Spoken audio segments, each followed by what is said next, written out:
자아를 찾는 것이란 참으로 어려운 문제입니다. 사람들은 사춘기가 되면 정말 진지한 생각을 하게 되면서 그때 말로 중이병이라는 것을 겪게 되면서 자신의 자아에 대한 저마다의 고민을 하게 됩니다. 저 또한 중이병을 겪으면서 나는 왜 사는가? 나는 왜 이 길 위에 서 있나? 와 같은 질문에 대한 깊은 고뇌를 하려 했었는데요. 그러다가 저 나름대로의 그 질문에 대한 해답의 열쇠를 찾았습니다. 바로 포스트 모더니즘의 사상에서 말이죠. 모더니즘이란 이성을 바탕으로 보편적 진리를 추구할 수 있다고 믿는 사상적 경향입니다. 포스트 모더니즘은 이런 모더니즘적 사고 방식의 기본적인 회의를 품고 있는 사상적 경향이라고 할 수 있죠. 포스트 모더니즘에 대한 정확한 정의를 내리는 건 힘들지만 쉽게 말하자면 포스트 모더니즘은 일정한 틀에서 벗어나 개인의 자유와 다양한 가치의 중요성을 지향하는 그런 사상적 경향이라고 할 수 있겠습니다. 편견의 틀을 없앤다는 의미에서 해체주의라고 읽기도 하고요. 다양한 관점을 포용한다는 점에서 다원주의라고 합니다. 자, 그럼 여기 이 그림을 한번 봐주실래요? 이 그림은 심지어 저도 아는 유명한 화가 피카소의 납골당이라는 작품입니다. 피카소의 작품은 원래 되게 특이하고 기괴하다고 들었는데 이 작품도 예외는 아닌 것 같네요. 혹시 이 그림이 무엇을 얘기하는지 아시겠습니까? 이게 무엇을 그린 걸까요, 도대체? 제가 비록 미술의 문외한이긴 하지만 제가 맨 처음에 이 그림을 봤을 때 저는 무슨 술 취한 사람이 길거리 위에 생태를 부리는 줄 알았어요. 그러니까 술 취한 사람이 어슬렁거리다가 길거리에 넘어졌는데 실수로 여기 무슨 유리 조각 같은 데 걸려서 상처가 나는 거죠. 그래서 결국 이 그림이 하고자 하는 말은 음주를 너무 과다하게 하면 한 번 훅 간다. 저는 이런 얘기를 하는 줄 알았습니다. 근데 생각을 해보니까 당시 피카소의 살던 시대부터 그렇게 금주 캠페인이 이렇게 성행했나라는 의문이 들어서 이 작품에 대한 해설을 따로 한번 찾아봤습니다. 이게 제가 찾은 바로 그 해설인데요. 피카소의 납골당은 그의 가장 정치적인 작품들 중 하나다. 이 작품은 피카소가 스페인 공화국의 한 가족이 전쟁 중 부엌에서 살해당했던 것을 다른 다큐멘터리를 보고 감명받아 그린 작품이다. 그 자신이 스페인에서 태어났으면서 전쟁을 통해 많은 친구들과 지인들을 잃은 탓에 스페인 사상자들에 대한 피카소의 애처로움은 더 컸다.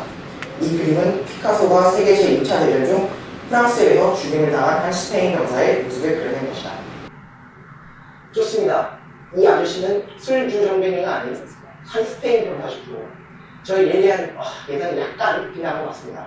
하지만 저의 생각과 이 작품 해설이 다르다고 해서 저의 생각이 틀렸다고 할 수 있을까?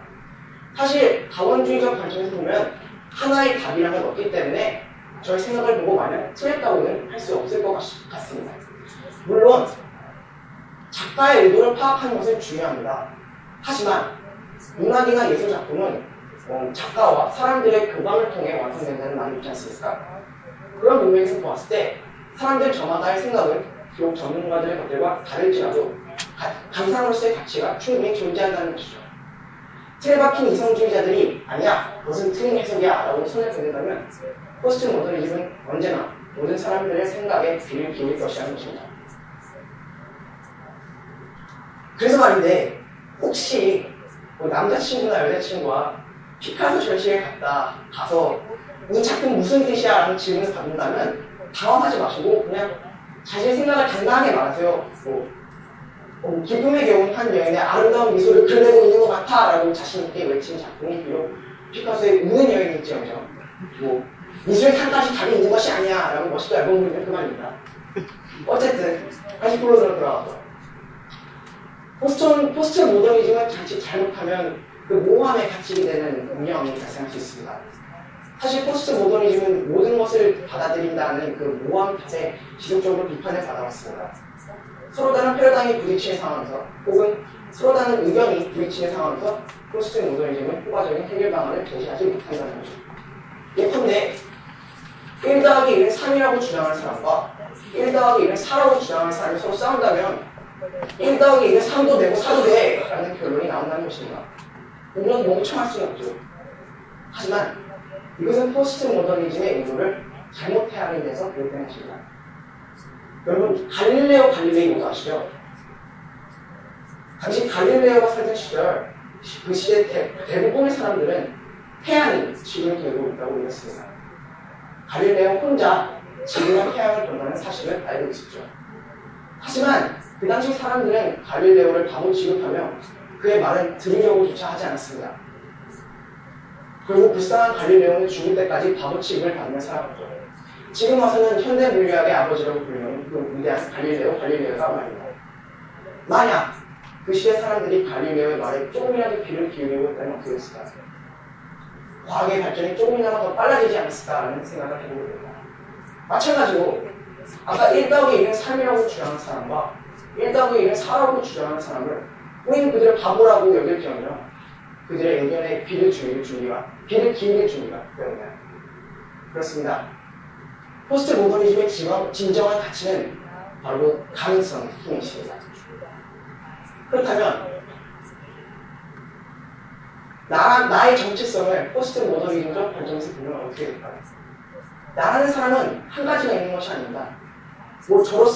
저를 가지고 예를 들자면 저의 경우는 부모님에게는 자랑스러운 아들, 친구들한테는 배울 것이 많은 친구, 선배들에게는 귀여운 후배들에게는 믿음직한 선배 아니겠습니까? 믿거나 말거나. 그런데 저의 정체성은 이들 중 하나만 있는 것이 아닙니다. 이들 모두 저의 정체성이고 제가 사회적으로 어떻게 인식되어 있는지 말해주는 표시가 되죠.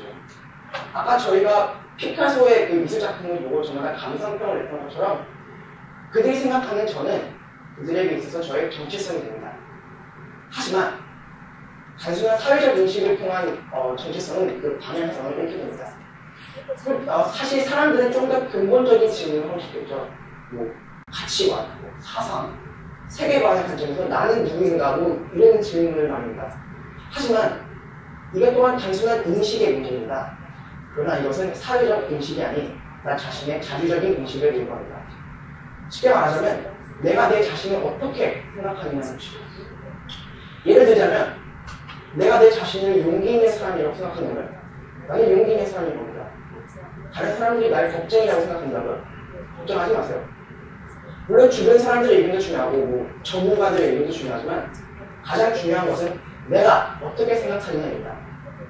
그리고 내 생각에 대한 믿음이 생기면 일단 가능성의 문은 열리게 됩니다. 즉, 그 생각에 대한 믿음이 굳건해지면 제가 추구하는 것들은 겉으로 드러나게 마련입니다. 내가 용기 있다고 믿는 나는, 혹은 최소한 용기 있는 사람이 될 수 있다고 믿는 나는 사회적으로도 용기 있다고 인식될 만한 행동들을 하려고 노력할 것이며 결국은 할 수 있게 될 것입니다. 그렇게 되다 보면 결국 사회적 인식도 내가 원하는 쪽으로 바뀌게 되겠죠. 그런 식으로 나의 믿음이 증명되는 것입니다. 갈릴레오의 그 과학적 믿음이 오랜 세월에 거쳐 증명되었던 것은 맞죠. 결국 모든 것은 나 스스로에 대한 믿음, 다른 말로는 자신감에서 시작되는 것입니다. 그렇다면 다시 포스트 모더니즘에 관한 얘기로 돌아가서 포스트 모더니즘이 결국 궁극적으로 추구하는 바는 편견 타파와 다양한 관점의 동등한 대우라고 할 수 있겠습니다. 그동안 인류는 편견과 차별의 틀에서 벗어나지 못하면서 아픈 갈등을 이루며 살아왔습니다. 하지만 이제야 비로소 우리는 가치가 없는 것은 없다는 것을 깨달았고 모든 것에 동등한 대우를 할 준비가 된 것 같습니다. 21세기를 흔히들 포스트 모더니즘의 시대라고 합니다. 개인의 개성과 다양한 문화의 존중과 이해의 필요성이 떠오르는 동시에 창의적 인재, 곧 해체주의적 발상이 가능한 인재의 필요성이 떠오르면서 포스트 모더니즘은 21세기의 그 자리를 확실히 잡았다고 할 수 있겠습니다. 다시 말하자면 포스트 모더니즘이 추구하는 가치를 진정으로 이해할 수 있는 사람만이 21세기의 리더가 될 수 있다는 것이죠.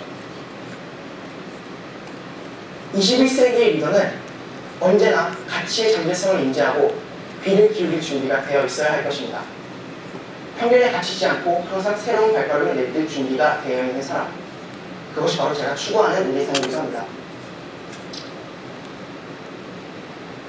예전에 저명한 철학자 데카르트가 이런 멋있는 말을 남겼습니다. 코기토 얼구숨, 영어로는 I think therefore I am. 하지만 절대적 진리를 추구하는 이 말은 빠르게 변화하는 21세기에는 걸맞지 않는 것 같습니다. 그래서 저는 이렇게 말하고 싶습니다. I believe, therefore I am.